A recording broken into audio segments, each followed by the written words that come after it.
Assalamualaikum warahmatullahi wabarakatuh. Salam sehat dan salam sejahtera untuk kita semua. Bertemu lagi di channel saya, Amar Tutor Ekonomi. Kali ini saya akan membahas tentang uji asumsi klasik pada mata kuliah statistik.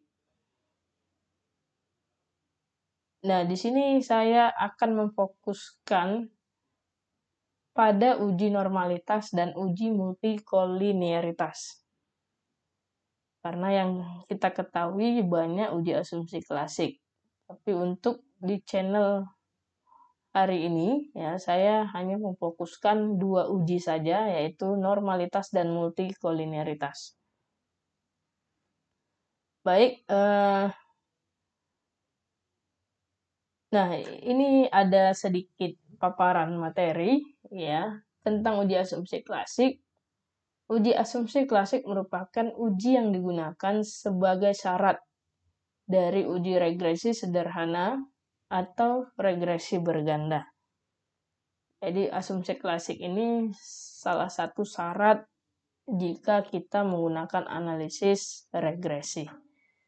Nah, yang pertama ada uji normalitas.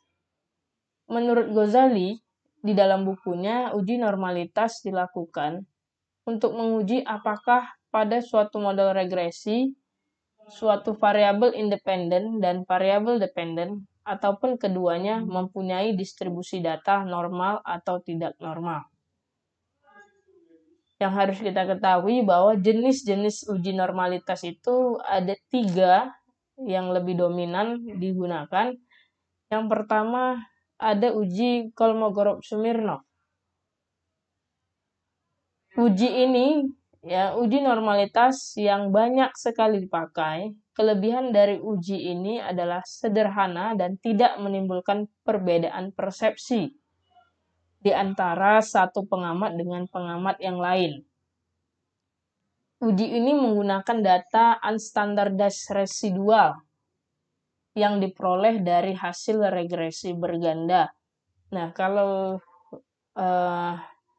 di regresi ya ada persamaan Y ditambah A ditambah B ditambah dengan E.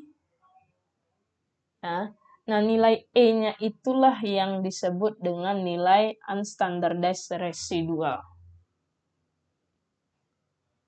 Oke, untuk mengambil keputusan pada uji Kolmogorov-Smirnov,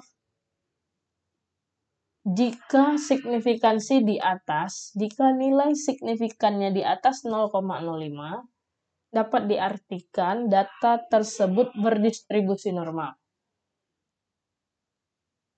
Sebaliknya, jika nilai signifikannya di bawah angka 0,05, maka artinya data tidak berdistribusi normal.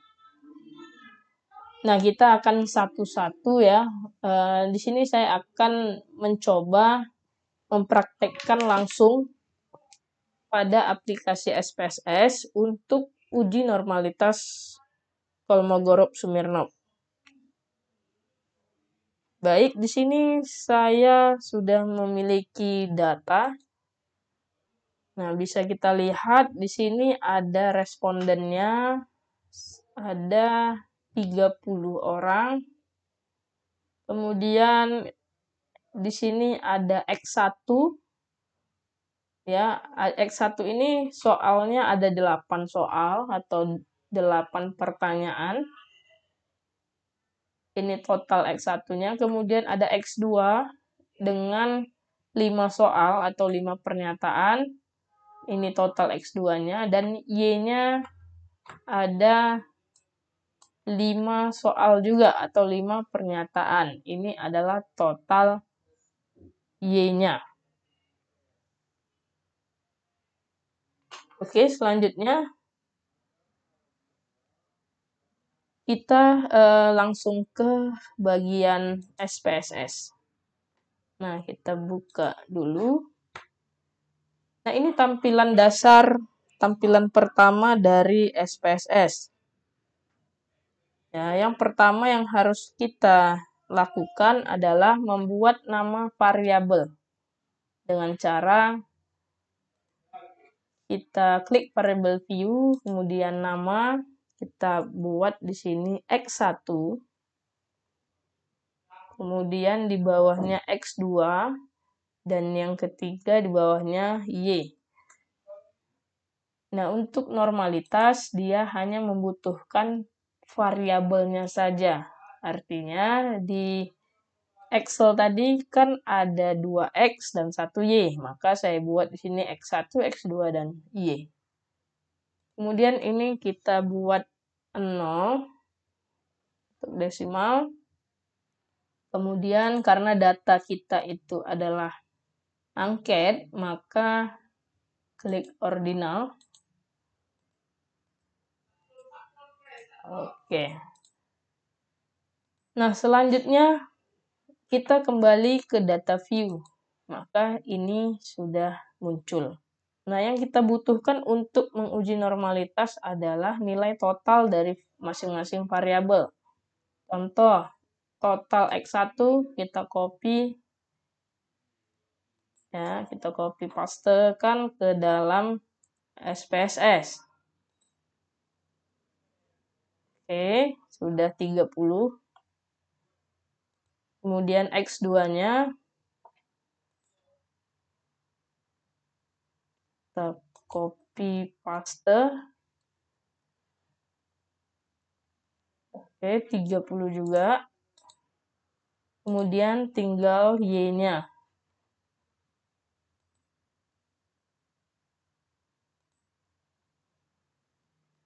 Oke. Nah, untuk mentabulasi datanya, untuk uji normalitas seperti ini saja. Kemudian langkah selanjutnya adalah meregresi, ya. Meregresi, kita lihat di Word-nya tadi bahwa uji Kolmogorov-Smirnov uji ini menggunakan data unstandardized yang diperoleh dari hasil regresi berganda. Maka kita regresi dulu datanya. Oke. Dengan cara ketik analyze, kemudian klik regresi, dan klik linear. Lalu Y-nya ini kita masukkan ke dependent, X1-nya kita masukkan independent, dan X2-nya juga ke independent. Nah, selanjutnya kita pilih save. Ya, kita pilih save, saya ulangi. Kita pilih save.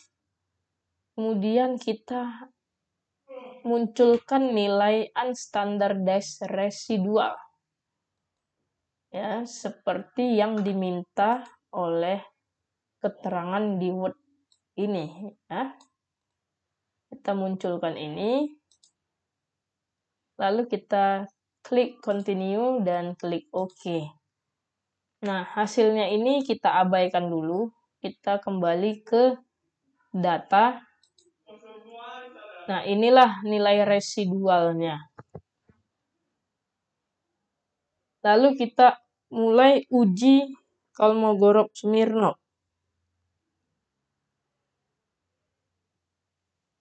Oke, dengan cara klik analyze, kemudian non-parametric test, kemudian langsung ke legacy dialog, dan pilih satu sampel KS atau one sample KS, ini Kolmogorov-Smirnov.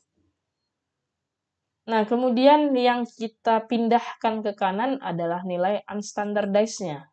Pindahkan ke kanan. Ini kita normalitas, sudah benar, kita tinggal klik OK. Nah, kita lihat bahwa data inilah data dari hasil uji Kolmogorov-Smirnov. Oke, kita copy langsung ke Word-nya saja agar bisa kita lihat apakah data ini berdistribusi normal atau tidak.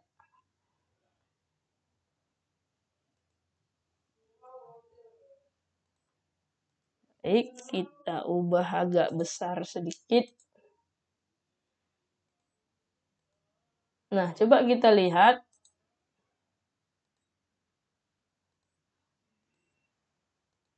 Nah, dari pengambilan keputusan, jika nilai signifikansi nilainya mana? Yang ini, nilai sig. Ya, nilai signifikansi, kalau dia di atas 0,05, artinya data berdistribusi normal. Sedangkan ini adalah 0,026. Artinya di bawah 0,05. Ya, maka data ini adalah tidak berdistribusi normal karena dia posisinya di bawah 0,05. Jadi data ini tidak berdistribusi normal. Ya. Data yang baik itu adalah data yang harus berdistribusi normal. Artinya data yang saya punya, ya ini pun saya hanya acak-acak saja, sembarangan saja. Ini datanya tidak berdistribusi normal, tidak baik. Nah, selanjutnya ada cara kedua, yaitu melihat histogram. Ya, histogram dengan cara kita kembali ke data, ke SPSS-nya.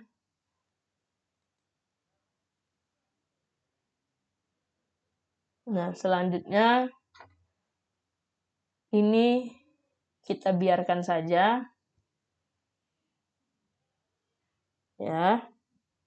Kemudian kita klik regresi, ya. Kita uji regresi lagi, yaitu dengan cara analyze, regression, kemudian linear. Nah, ini sudah masuk semua, ya sudah, kita lanjutkan saja, lalu klik plot. Klik plot, lalu centang histogram, dan normal probability plot. Nah, normal probability plot ini adalah cara melihat normal suatu data itu dengan cara ketiga, PP plot. Nah, inilah dia, satu histogram, satu probability plot. Kita lanjutkan, continue, lalu klik OK. Maka muncullah seperti ini. Ya. Nah, ini saya copy saja lagi ke Word agar kita bisa menganalisisnya.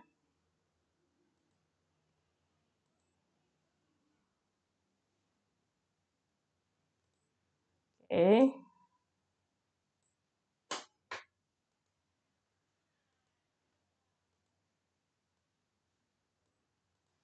Nah, jadi dari data ini, pastinya datanya itu sama dengan tabel ini.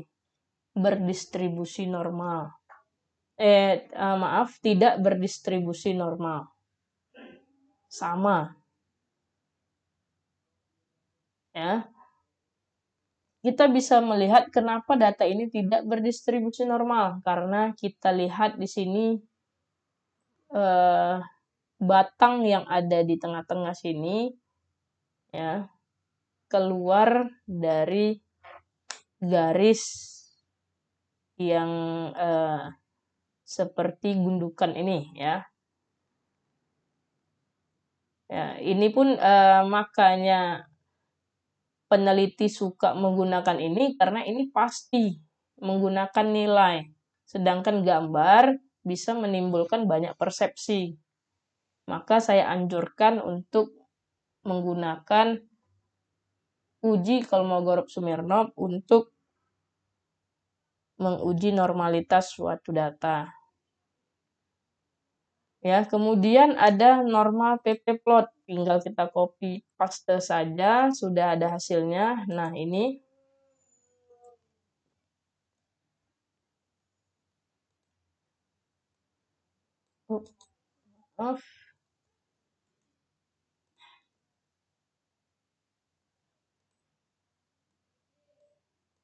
Nah, ini membentuk kurva normal dan penyebaran titik-titik mengikuti dan mendekati garis diagonal, maka variabel dinyatakan berdistribusi normal. Sedangkan kalau kita lihat, di sini penyebarannya ada yang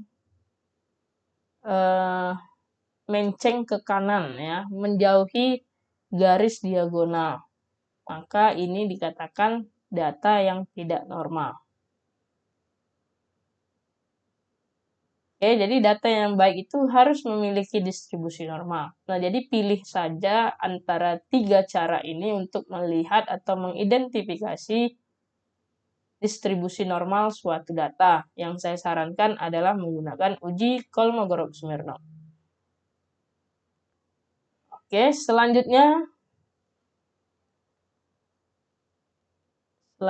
kita akan ke uji multikolinearitas.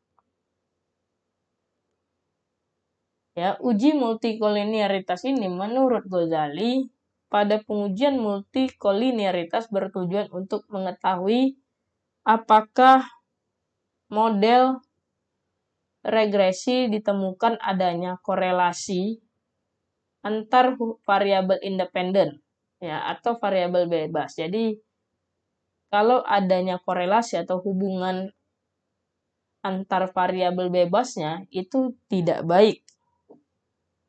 Ya. Oke, untuk selanjutnya, untuk menemukan ada metode pengujian multikolinearitas. Ya, untuk menemukan terdapat atau tidaknya multi, ya, pada model regresi dapat diketahui dari yang pertama ada nilai toleransinya.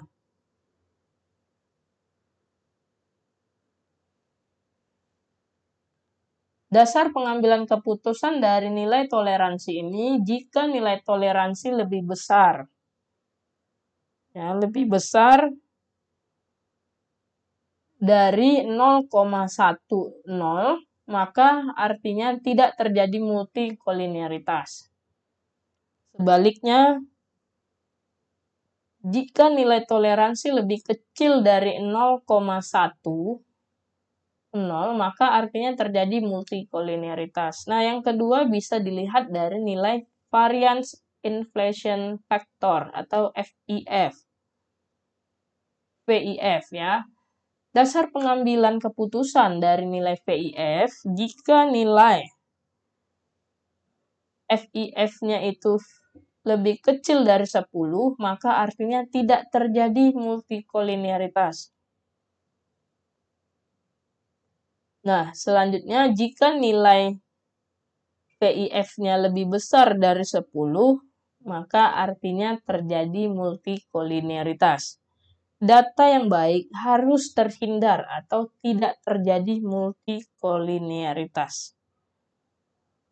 Nah, oke, kita langsung praktek ke SPSS-nya. Ini outputnya kita biarkan saja, kita kembali ke data. Nah, tadi kan ada 2 kali regresi, maka residualnya muncul 2 kali. Oke, ini kita hapus saja, karena untuk multi kita tidak perlu, ya. Kita perlu hanya 3 variabel ini.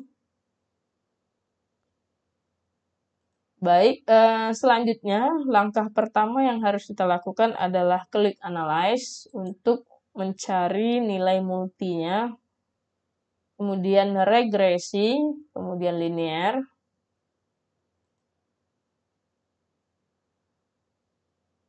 Nah, ini sudah ada ya, tetap kita lanjutkan lagi. Lalu klik statistik. Klik statistik. Nah, disinilah nilai uji multinya kita dapat. Kita centang collinearity diagnostic. Ya, kemudian kita centang covariance metric. Oke, tinggal kita continue. Lalu kita klik OK. Nah, kita scroll ke bawah, hasil terakhir untuk multi.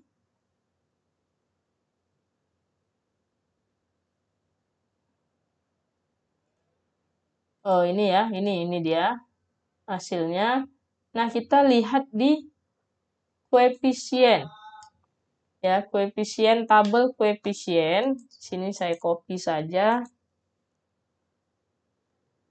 ke Word-nya.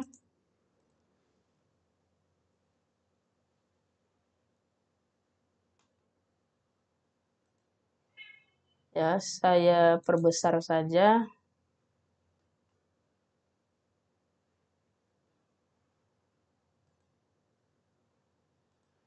Oke. Nah, ini ya. Nah, ini adalah hasilnya. Yang kita fokus adalah di bagian tabel terakhir. Ada toleransi dan ada VIF. Nah, di sini bisa kita lihat bahwa data yang kita olah itu, kita lihat nilai toleransinya. Jika nilai toleransi lebih besar dari 0,1, ini adalah lebih besar dari 0,1, artinya 0,9. Ya, di SPSS 0, nya itu di depan itu tidak dicantumkan ya, hanya titik 984, tapi tetap dibaca 0,984. Nah, jadi karena lebih besar dari 0,1, maka variabel X1-nya itu dianggap tidak terjadi multikolinearitas.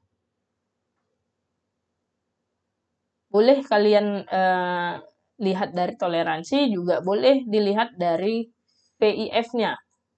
PIF-nya, jika nilai PIF-nya lebih kecil dari 10, ini kan 1, pastinya lebih kecil dari 10, maka artinya tidak terjadi multicore. Begitu juga untuk X2, nilainya itu sama, maka kesimpulannya juga tidak terdapat multicore. Jadi data yang baik itu tidak harus ya, data yang baik itu harus tidak terjadi multicore. Jadi kita hindarilah multicore. Nah, jadi masalah data yang saya punya ini adalah datanya tidak normal, tetapi tidak multicore. Untuk mengubah data itu normal, ya itu akan kita buat di video selanjutnya. Bagaimana mengobati data yang tidak normal. Baik, mungkin sampai di situ saja paparan yang saya buat. Lebih dan kurang saya mohon maaf. Saya akhiri. Wassalamualaikum warahmatullahi wabarakatuh. Salam sehat, salam sejahtera untuk kita semua. Terima kasih.